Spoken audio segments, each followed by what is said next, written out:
Bonjour à tous et bienvenue sur notre chaîne YouTube Elle écoutait sa parole. Aujourd'hui, nous continuons notre playlist intitulée Présentation d'ouvrages à télécharger sur médiathèquechrétienne.fr avec l'ouvrage d'Étienne Kremer 1996, Les yeux ouverts, que la MFE ou Mission Foi Évangile du centre de la France, qui en est l'éditrice, m'a autorisé à numériser et à proposer en téléchargement sur le site internet que j'ai créé médiathèquechrétienne.fr. Site où vous pourrez aussi télécharger un autre ouvrage d'Émile Kremer, Tout est possible à Dieu, où l'auteur fait le récit des interventions de Dieu, principalement celles dont il a été témoin pendant la Deuxième Guerre mondiale. Nous vous lisons les deux préfaces de Les yeux ouverts d'Émile Kremer, la première, celle de la première édition écrite par M. Kremer lui-même, et la seconde, celle de la 12e édition rédigée par son fils Jean-Paul Kremer, pasteur et ancien président de MFE ou Mission Foi Évangile. Préface de la première édition. La présente étude sur le domaine caché de l'idolâtrie n'était pas tout d'abord destinée à la publication.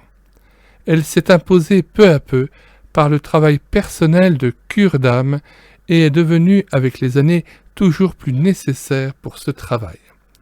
Dans notre contact personnel avec les gens, le Seigneur a toujours à nouveau mis le doigt sur les causes profondes et ignorées de beaucoup de liens et de souffrances des hommes et aussi de maints arrêts dans la vie spirituelle des chrétiens en les éclairant à la lumière de la parole de Dieu.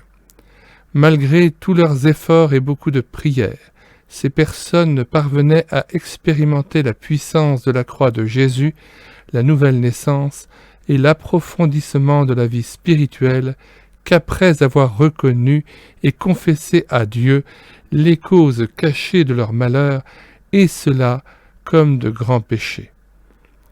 Il était donc nécessaire de les éclairer d'abord à la lumière de la parole de Dieu et avec l'aide de nombreuses expériences sur les différents péchés de superstition et de magie, pour préparer les personnes aux entretiens particuliers afin de les conduire plus rapidement à Jésus et à la croix.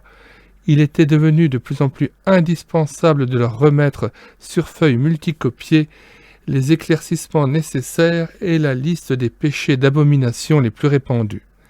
Ces feuilles multicopiées furent bientôt demandées par beaucoup de ceux qui avaient été libérés afin d'aider d'autres, ainsi que par les serviteurs de Dieu qui avaient fait les mêmes expériences dans ce domaine en général trop peu connu. Enfin, à la suite de nombreuses demandes, nous mettons en la publiant cette étude à la portée d'un plus grand nombre de gens pour qu'ils puissent se convertir des idoles au Dieu vivant et vrai.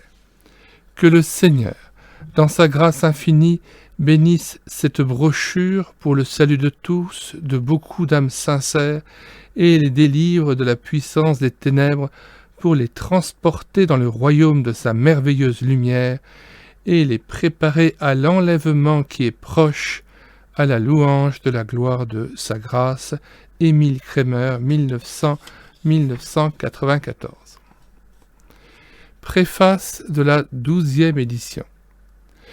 Dans notre société moderne, on constate un intérêt grandissant pour les sciences occultes et leurs conséquences variées et dangereuses, le spiritisme et autres formes d'occultisme. On fait de la publicité pour des objets comme par exemple des bagues ou des bracelets magnétiques, etc., pour des méthodes et moyens de guérison, tout ceci sous le manteau de prétendues nouvelles connaissances scientifiques ou médicales.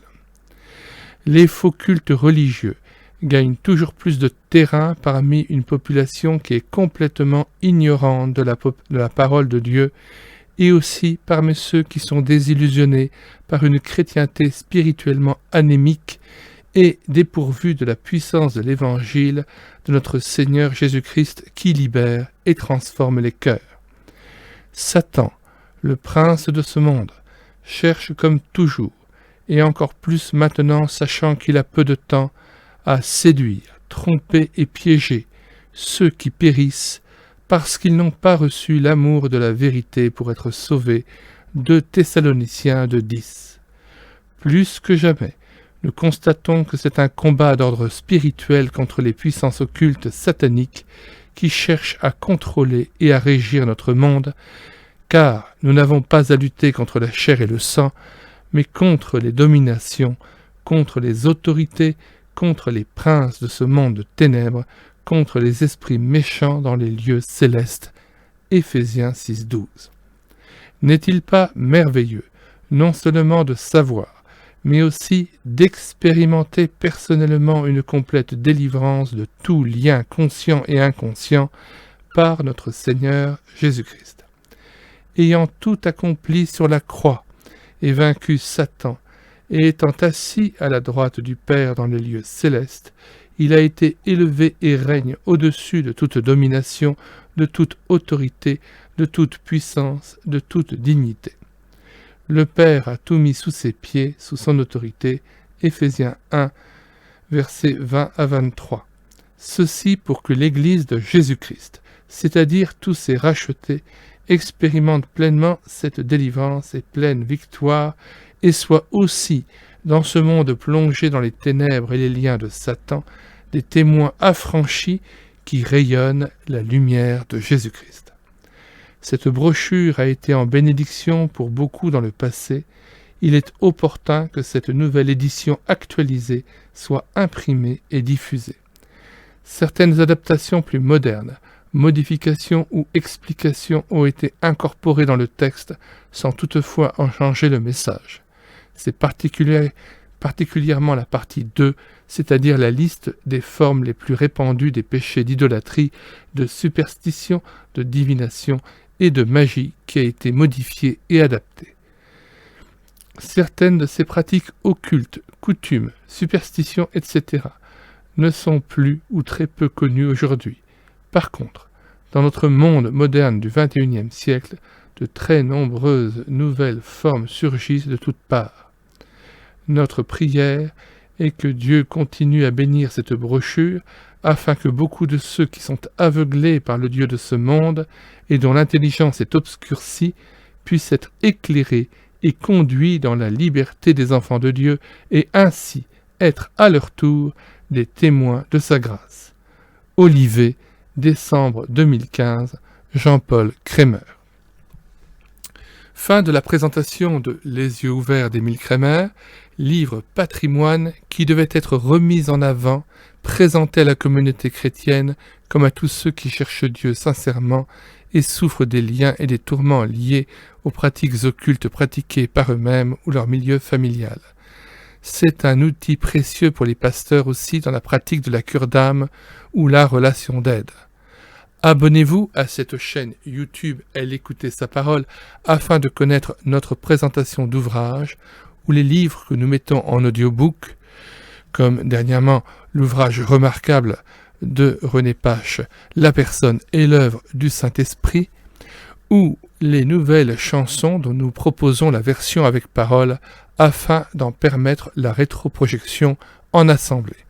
Faites connaître cette chaîne, Elle écouter sa parole, autour de vous, ainsi que le site internet médiathèquechrétienne.fr où nous mettons à disposition et gratuitement les ouvrages épuisés et non réédités de la littérature chrétienne, notamment tous les livres de M.